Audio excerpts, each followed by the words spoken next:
ओम तत्सत। श्री विद्यारण्य स्वामी एवं श्री भारती तीर्थ मुनि विरचित पंचदशी इस ग्रंथ का हम लोग अभ्यास कर रहे हैं। आज तत्व विवेक इस पहले प्रकरण के 29 क्रमांक के श्लोक का हम लोग अभ्यास करेंगे। ते परागदर्शिनः प्रत्यक् तत्वबोध विवर्जिताः कुर्वते कर्म भोगाय कर्म कर्तुं च भुंजते। इस श्लोक की अवतरणिका विश्वता को प्राप्त हुए जीवों के बारे में कहते हैं। पदच्छेद और शब्दार्थ।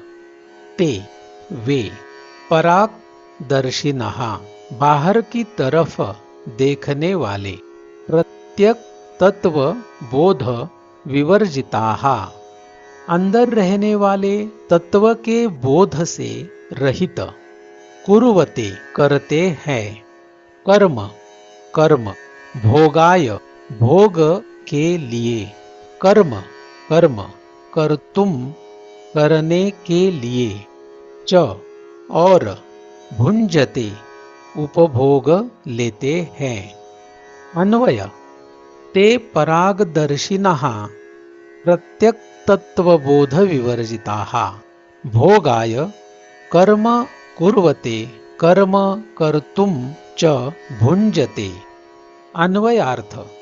वे बाहर की तरफ देखने वाले, अंदर रहने वाले तत्व के बोध से रहित, भोग के लिए कर्म करते हैं और कर्म करने के लिए उपभोग लेते हैं। सरल अर्थ।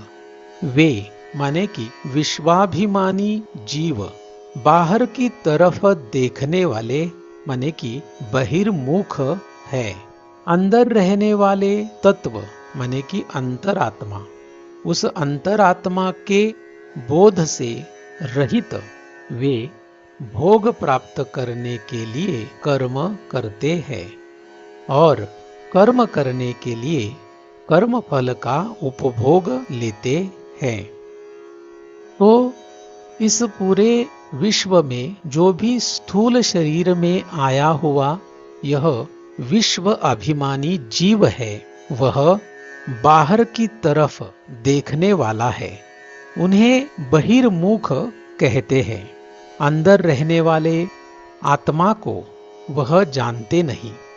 अंतरात्मा के बोध से वे सभी रहित है और भोग प्राप्त करने के लिए केवल कर्म करते रहते हैं और उस कर्म से जो उन्हें फल मिलता है उस कर्म फल का उपभोग लेते हैं। उससे वापस उनको कर्म करना पड़ता है।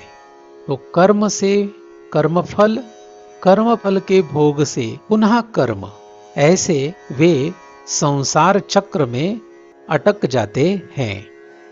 तो आज हम लोगों ने यहाँ पर तत्व विवेक नामक पहले प्रकरण के 29 क्रमांक के श्लोक को समझने की कोशिश की। तो आज के लिए बस इतना ही। ओम तत्सत।